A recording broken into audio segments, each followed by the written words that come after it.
말씀은 사무엘상 7장 3절부터 12절 구약성경 416쪽에 있습니다. 사무엘상 7장 3절부터 12절 구약성경 416쪽. 제가 홀수절, 여러분 짝수절 12절까지 교독할 때에 우리 영상으로 예배에 임하시는 분들도 같이 말씀을 읽어주십시오. 3절. 사무엘이 이스라엘 온 족속에 말하여 이르되 만일 너희가 전심으로 여호와께 돌아오려거든 이방 신들과 아스타롯을 너희 중에서 제거하고 너희 마음을 여호와께로 향하며 그만 섬기라. 그리하면 너희를 블레 사람의 손에서 건져내시리라.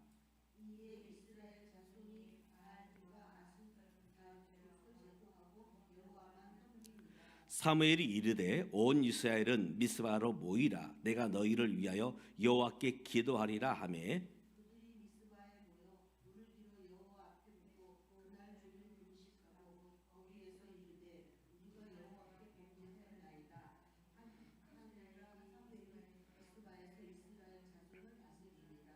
이스라엘 자손이 미스바에 모였다함을 블레셋 사람들이 듣고 그들의 방백들이 이스라엘을 치러 올라온지라. 이스라엘 자손들이 듣고 블레셋 사람들을 두려워하여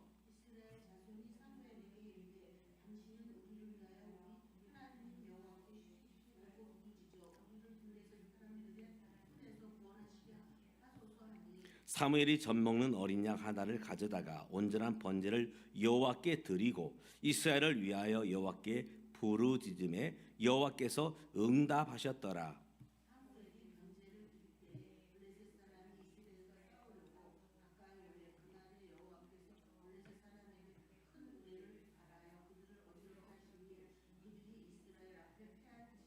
이스라엘 사람들이 미스바에서 나가서 블레셋 사람들을 추격하여 백갈 아래에 이름까지 쳤더라. 사무엘이 돌을 취하여 미스바와 센 사이에 세워 이르되 여호와께서 여기까지 우리를 도우셨다 하고 그 이름을 에베네셀이라 하니라. 아멘. 지난주에 TV를 켰더니 이만갑, 제가 할게요. 이만갑 혹시 아세요? 보신 적이 있으신가요? 이제 만나러 갑니다 하는 프로그램이, 저는 사람 이름인 줄 알았더니 TV 프로그램 이름입니다. 이제 특별히 이제 북녘에 있는 북한 동포들을 이야기하고 있는 그런 TV 프로그램인데, 거기서 이제 월남하신, 북한에서 이제 탈출해서 월남하신 한 가족 이야기를 하시더라고요. 이 가족은 2023년 11월 달에 이제 그 조개를 잡는 배 목선을 타고 이제 동해 앞바다를 거쳐서 이제 월남에서 귀순을 했습니다.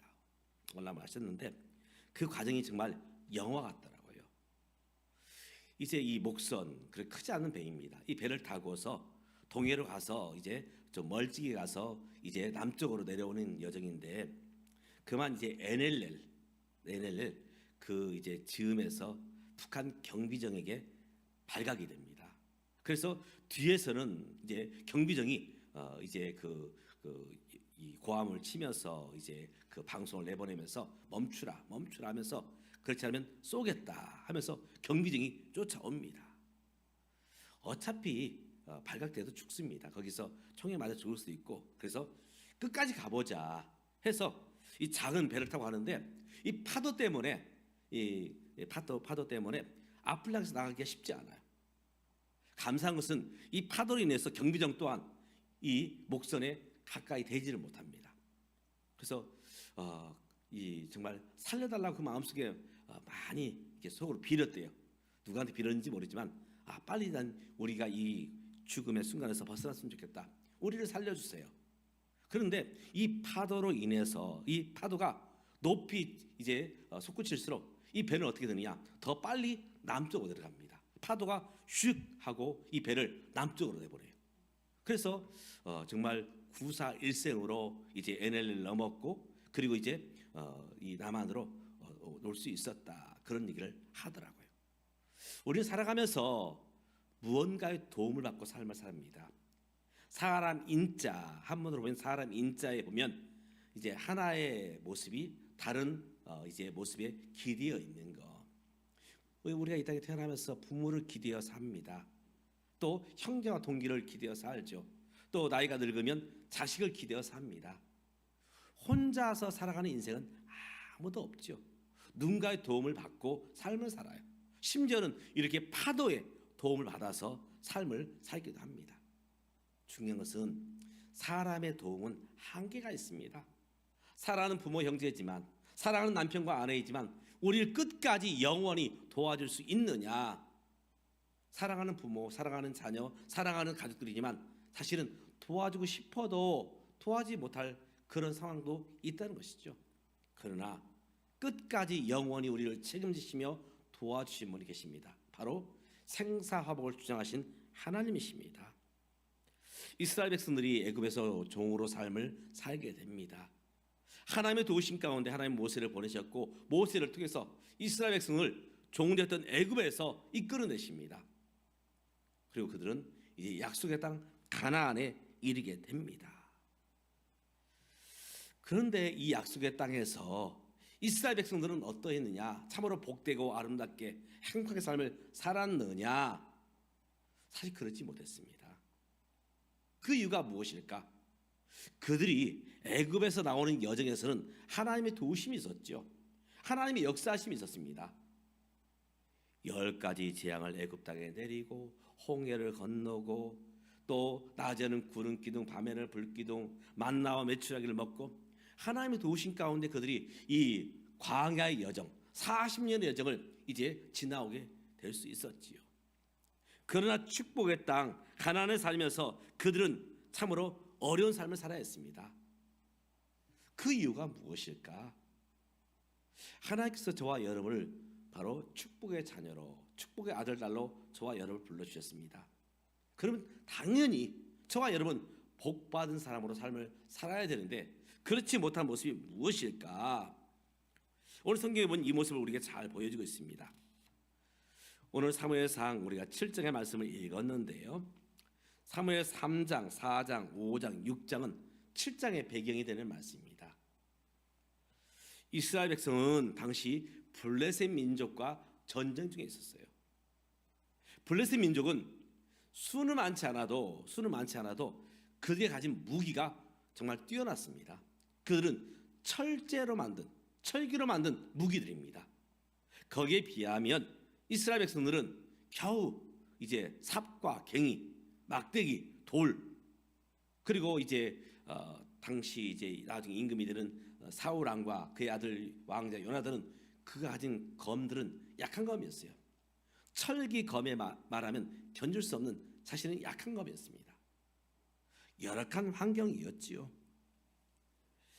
그렇기 때문에 그 싸움은 사실은 매번 싸울 때마다 지는 싸움이었고 패하는 싸움이었습니다. 바로 이것이 지금 이스라엘 백성이 당한 형편입니다. 그러나 우리가 기억해야 될 것이 있습니다. 전쟁에서 이기고 지는 것은 단순히 무기가 좋으냐 군인의 수가 많으냐 이것 때문에 이기고 지는 것은 아니라는 것입니다. 바로 그 속에서 하나님이 함께 하시느냐. 이스라엘 백성들이 애굽에서 나올 때 애굽의 가장 강력한 군대 그 군대를 무너뜨리고 나왔습니다. 물론 이스라엘 백성들이 무너뜨린 건 아니고 하나님께서 무너뜨리셨죠. 홍해에서 그들을 이제 어지럽게 했고 결국은 수장시켜서 그들을 몰살시켰습니다. 또 광야를 지나오면서 이제 아말렉 족속과 싸울 때에도 느비딘 골짜기에서 아말렉과 싸울 때도 하나님께서 바로 그 일에 간섭하심을 통해서 그 싸움에서 이길 수 있었지요. 나중에 이제 사무엘상 17장에 보면 다윗이 골리앗과 싸우게 됩니다. 다윗이 장수였고 그가 가진 검이 이제 그가 가진 무기가 탁월해서 골리앗을 이긴 게 아니었죠. 다윗 어린 소년이었습니다. 그가 가지고 있는 무기는 겨우 물맷돌, 우리로 말하면 새총입니다. 그 물매를 거기다 돌을 끼워서 이제 돌팔매질을 하는 것인데 이 돌팔매질을 가지고 골리앗 앞에 섭니다. 골리앗은 거인이고 장수이며 커다란 방패가 있고 또 이제 커다란 창이 있고 날선 칼이 있습니다. 계란으로 바위를 치는 모습과 같을 수 있지요. 그러나 다윗이 그 전쟁에서 그 싸움에서 이기게 됩니다. 중요한 것은 무엇이냐? 하나님이 함께 하시느냐, 함께 하지 않느냐. 오늘 말씀 읽기 전에 바로 직전에 어떤 일이 있었느냐? 이 싸움에서, 이 골리앗의 싸움에서 4천 명이 그만 죽게 됩니다. 이스라엘 백성, 이스라엘 군인들, 이스라엘 장정 4천 명이 죽게 돼요. 그래서 이스라엘 백성들이 이런 생각을 했습니다. 그래, 우리 역대 선조들 보니까 하나님께서 함께 하실 때에 저 애굽을 무너뜨리시고 애굽을 물리치고 우리가 이제 애굽에서 빠져나올 수 있었어. 광야를 지나올 수 있었어. 그래서 생각하는 것이, 그래, 하나님의 임재, 하나님의 함께 하심의 상징인 법궤, 언약궤. 이 법궤에는 무엇이 들어있느냐? 바로 하나님께 주신 십계명이 들어있습니다. 작은 상자예요. 나무로 만든 상자. 법궤를 우리가 앞세우고 나가면 우리가 전쟁에서 이길 것이다. 우리 선조들이 이제 요단강을 건널 때에 법궤를 메고 앞을 향해서 진군할 때 이 요단강물이 이제 그 갈라지고 건널 수 있었거든요. 또 여리고성에서 싸울 때 법궤를 앞세우고 나갈 때 바로 여리고성이 무너졌거든요. 그래, 법궤를 앞세우고 우리가 전쟁에 나가자 해서 엘리의 두 아들, 제사장에 했던 엘리의 두 아들이 이 법궤를 메고 전쟁에 나가게 됩니다. 이 전쟁에서 이겼을까요, 졌을까요? 이 전쟁에서 참패를 당합니다. 참패를 당해요. 이 전쟁에서 많은 사람이 죽게 되고 이 전쟁에서 홈니와 비느하스가 죽게 됩니다. 법궤를 가지고 나가면 분명히 하나님의 군대가, 이스라엘 백성들이 이겨야 되는데 이 전쟁에서 지고 말았습니다. 문제가 무엇일까요? 바로 그것은 딱 한 가지입니다. 하나님께서 함께 하시느냐, 함께 하지 않느냐. 사실은 하나님께서는 이스라엘 백성의 군대와 함께 하지 않으셨습니다. 왜 함께 하지 않으셨을까요? 그들은 하나님만 섬기지 않았습니다. 한 발은 하나님께 두고 한 발은 가나안의 우상들을 그들은 알게 모르게 섬겼습니다. 하나님을 의지하는 모습도 있어 보였지만 사실은 다른 것들을 의지하려고 했었지요. 바로 그것이 우상이죠. 바로 이런 모습 때문에 하나님은 기뻐하지 않으셨던 것입니다. 당시 이스라엘 백성들의 영적인 모습을 이렇게 표현하고 있습니다. 저들에게 왕이 없으므로 자기 소견에 옳은 대로 행하였더라. 무슨 말이냐면 그들의 마음에 하나님이 없었다는 것입니다. 그들의 마음속에 하나님이 계시지 않았어요. 분명히 예배는 드렸습니다. 하나님 백성입니다. 그런데 그럼에도 불구하고 그들은 그 마음속에, 그 마음의 중심에 하나님을 모시지 않았던 것입니다. 예배는 드렸지만, 이스라엘 공동체였지만, 아담과 하와가 에덴 동산을 삽니다. 참 낙원이죠. 그러나 그의 삶의 중심에 하나님이 있지 않았기 때문에 하나님 말씀에 불순종하여서 삶을 살게 됩니다. 바로 이것이 이스라엘 백성들의 모습이었지요. 당시 지도자였던 엘리와 두 아들들 홈니와 비느하스, 그들은 제사장입니다. 그들의 영적인 상태에 대해서 하나님 말씀이 희귀하여 그들이 듣지 못했다 말하고 있습니다. 하나님 말씀이 희귀하여, 무슨 말이냐면 하나님 말씀을 듣지 못했다는 것입니다. 그 당시에도 하나님 말씀 분명히 선포되고 있었지요. 왜냐하면 하나님은 누구에게 나타나십니까? 어린 소년 사무에게 나타나셔서 하나님께서 음성을 들려주십니다. 그런데 엘리는 그 하나님의 음성을 듣지 못했어요. 사실은 하나님의 말씀이 들려졌습니다. 그런데 귀를 막고서 듣지 않는 것입니다. 우리가 이 땅의 삶을 살아갈 때 내가 귀를 쫑긋 세우고 들으면 잘 들려요. 그런데 한 귀로 듣고 한 귀로 흘러버린 그런 소리들도 있습니다. 의미를 두지 않는 것이죠. 나하고는 상관이 없어. 바로 이런 모습입니다. 분명히 선지자 이 사무엘을 통해서 하나님은 엘리에게 말씀해 주셨습니다. 그러나 엘리는 듣지 아니했습니다. 바로 이것이 당시 엘리의 모습이었고, 그의 아들들은 어떠했느냐? 바로 하나님께 제사를 드리는데 그 제사를 멸시했다 말하고 있습니다. 어쩌면 이것은 이 시대의 오늘 우리의 모습은 아닌가, 이 시대의 교회의 모습은 아닌가. 바로 우리가 말씀을 듣지 않는 것. 이 듣는다는 것은 무엇을 말하느냐? 순종을 말합니다. 순종. 아무리 말씀을 우리가 귀로 들었다고 해서 다 된 게 아니죠. 말씀을 듣는 자는 순종해야 됩니다. 말씀을 따라야 돼요. 바로 그것이 듣는 것의 결과의 인물입니다. 그런데 듣지 않으려는 우리의 모습들, 또 예배를 드리지만, 예배 가운데 함께하고 있지만 예배를 귀하게 여기지 않는 그런 모습들, 어쩌면 오늘 우리의 모습은 아닌가 하는 생각을 해보는 것입니다. 그렇기 때문에 이스라엘 백성들은 축복의 땅에서 그 축복을 누리지 못하고 오히려 패배의 삶을 살고 있는 것입니다. 어떻게 해야 이스라엘 백성들이 이 축복의 땅에서 축복을 누리며 승리하는 삶을 살 수 있을 것인가? 오늘 저와 여러분이 이 말씀을 들으면서 보면서 함께 결단하는 저와 여러분 되시기를 주님의 이름으로 축복합니다. 아멘. 먼저 우리가 하나님의 축복을 누리기 위해서는 우리는 하나님 앞에 나와야 됩니다. 하나님 앞에 나와야 돼요. 5절부터 6절 상반절에 보면 이렇게 말하고 있습니다. 사무엘이 이르되 온 이스라엘은 미스바로 모이라. 내가 너희를 위하여 여호와께 기도하리라 하며 그들이 미스바에 모여. 사실 당시 사람들이 이렇게 모인다는 것은 위험을 감수하는 것입니다. 왜냐하면 이 블레셋 사람들은 이스라엘 백성이 모였다 하면 쳐들어옵니다. 모였다 하면 쳐들어와요.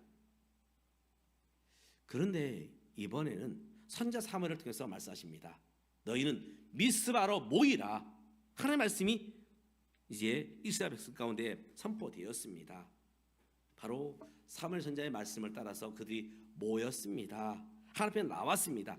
단순히 이것은 모였다, 여기서 끝난 것이 아니라 하나님 앞에 나왔다, 하나님 부르심 앞에 나왔다, 이것이 모이는 것이죠.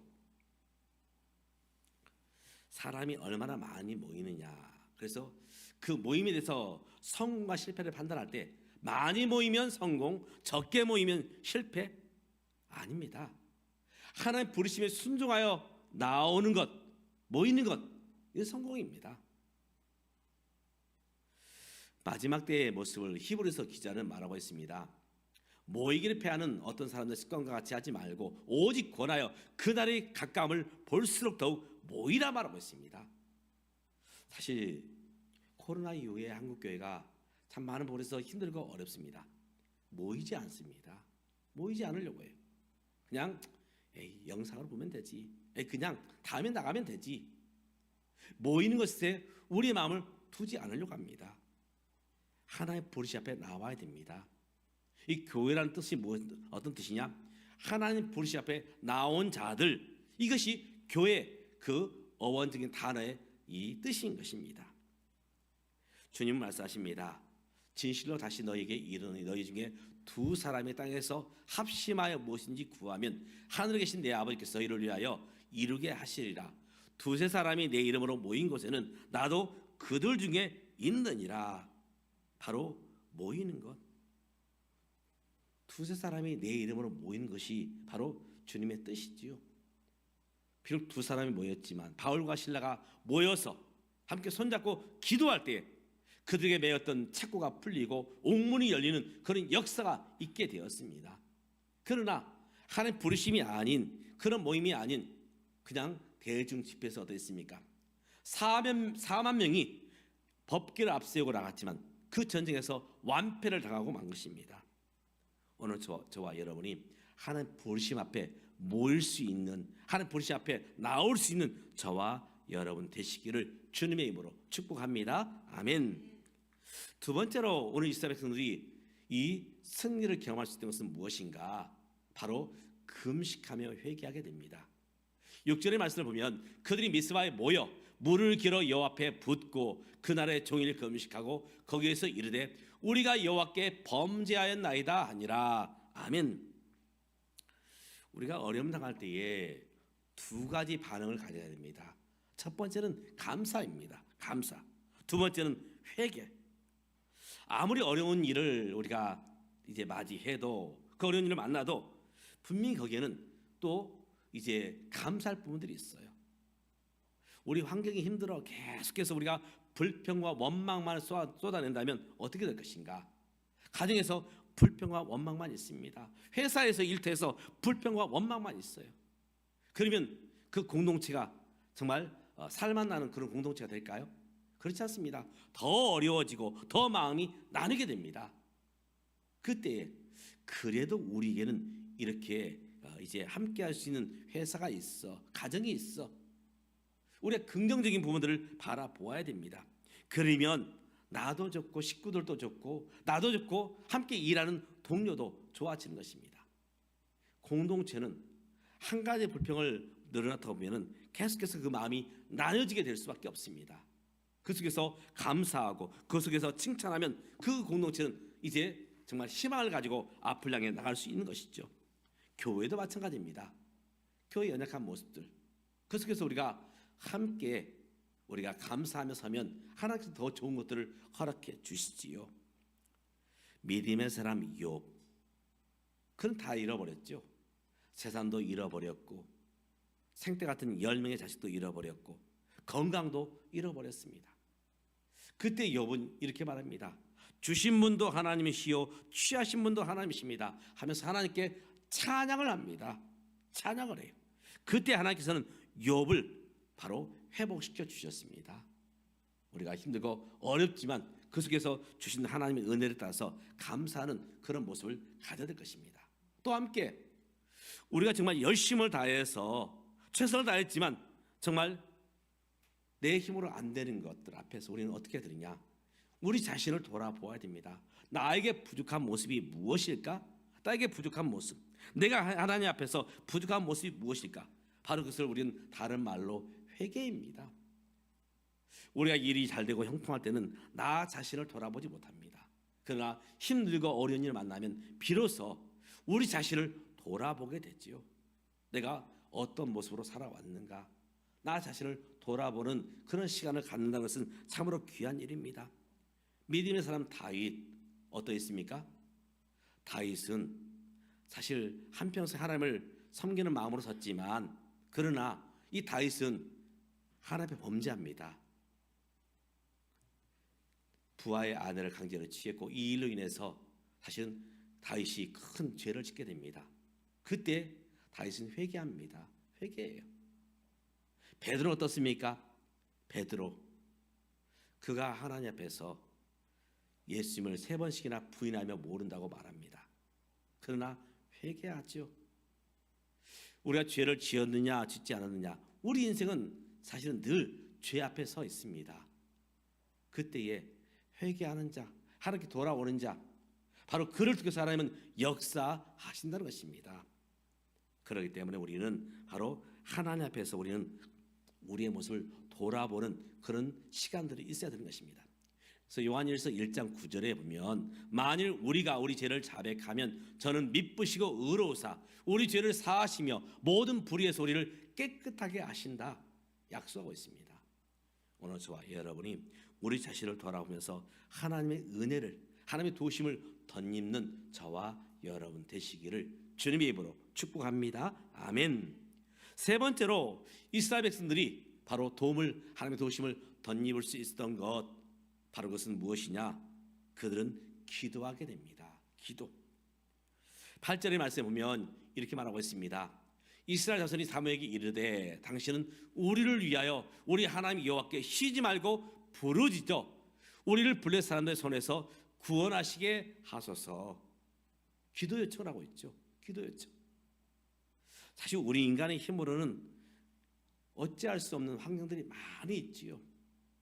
아픈 것, 사업에서 실패한 것, 시험에서 떨어진 것, 우리가 인생의 이런 어려움 앞에서 우리가 뭐 해야 될 일이 무엇인가? 하나님의 도우심을 구하는 것입니다. 기도는 바로 우리에게 힘을 줍니다. 하나님의 능력을 행하십니다. 바로 기도로 인해서 이스라엘 백성들은 지금까지 이겨왔습니다. 오늘 사무엘 선지자가 기도할 때 어떤 일이 일어났습니까? 분명히 블레셋 사람들이 쳐들어왔지만 하나님께서 큰 우레, 천둥과 번개, 바로 이 우레를 바라사 바로 블레셋 사람들을 혼란케 하십니다. 어지럽게 하셔요. 그래서 그들은 싸워보지 못하고 이스라엘 백성들에게 패하게 되는 것입니다. 그러면서 이스라엘 백성은 말합니다. 바로 하나님께서 도우셨구나. 에베네셀, 뜻은 도움의 돌, 도움의 돌. 그들이 하나님께 돌을 쌓고 예배를 드리면서 도움의 돌이 되셨다. 언제요? 기도할 때에. 기도할 때에. 오늘 저와 여러분, 우리가 힘들고 어려운 일, 우리 힘으로 도저히 할 수 없는 그 일들 앞에서 기도함으로써는 저와 여러분 될 수 있기를 주님의 이름으로 축복합니다. 어떤 분은 이렇게 말합니다. 저는 기도할 시간이 없어요. 바빠요. 일이 많아요. 사실은 힘들을수록, 일이 많을수록, 바쁠수록 기도해야 됩니다. 우리 주님 사실은 바쁘셨어요. 우리 예수님보다 더 바쁘실까요? 그렇지 않습니다. 바로 예수님은 바쁘신 중에도 기도하셨습니다. 한적한 곳을 찾아서 기도하셨고, 또 중요한 일들 앞에서 많은 분주한 일들이 있었지만 기도하셨지요. 바로 기도함을 통해서 오늘 이스라엘 백성들은 하나님의 도우심을 덧입는 그런 모습 가운데 세워지게 되었던 모습을 보게 됩니다. 마지막으로 바로 하나님은 어떤 때에 하나님께서 함께 하시고 도우시는가? 바로 예배 드릴 때에 하나님은 그 일에 기뻐하신다. 그래서 9절 말씀을 보면 이렇게 말씀하고 있습니다.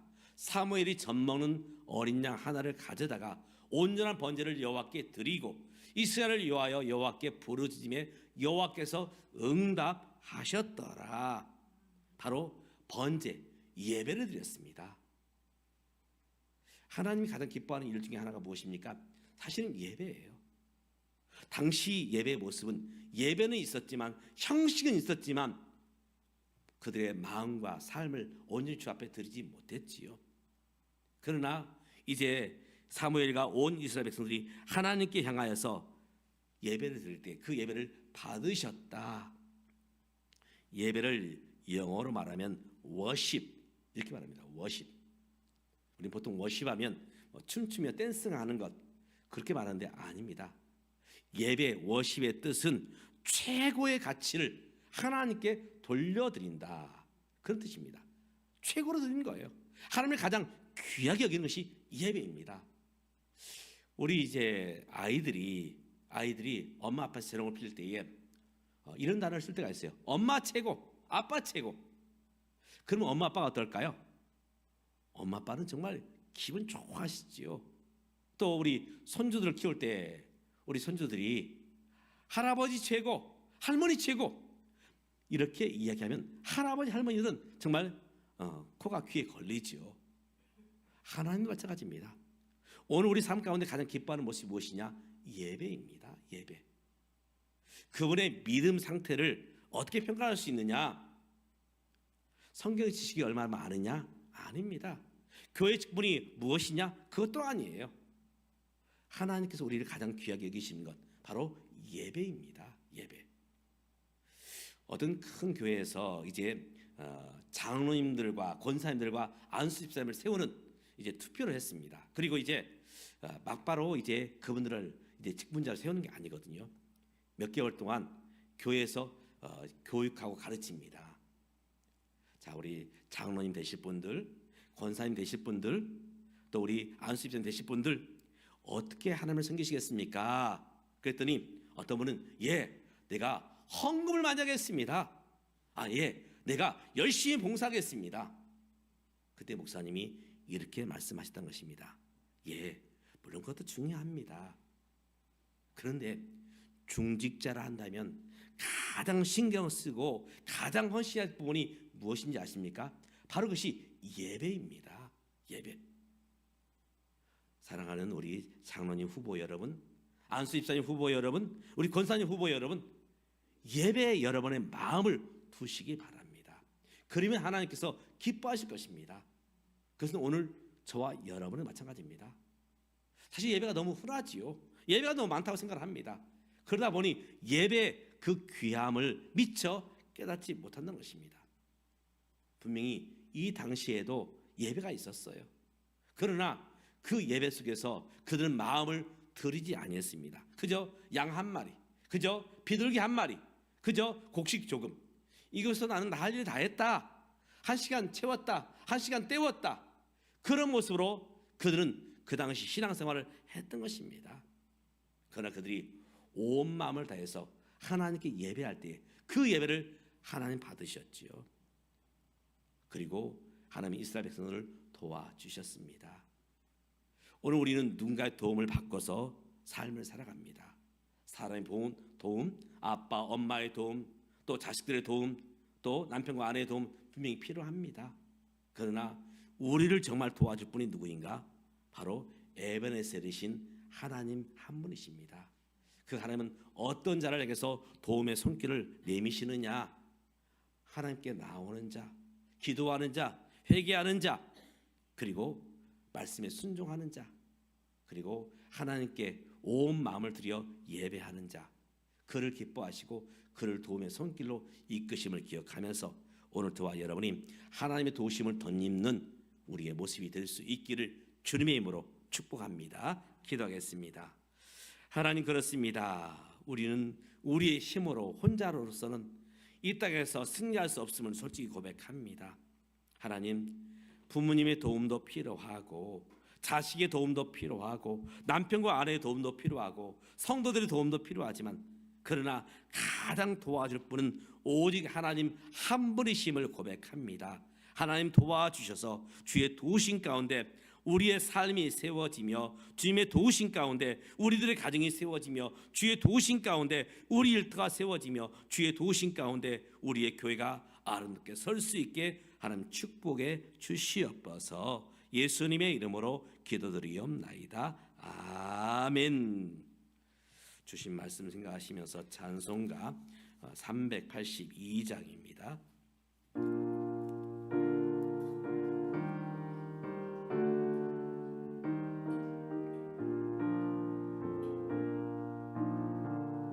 너 근심코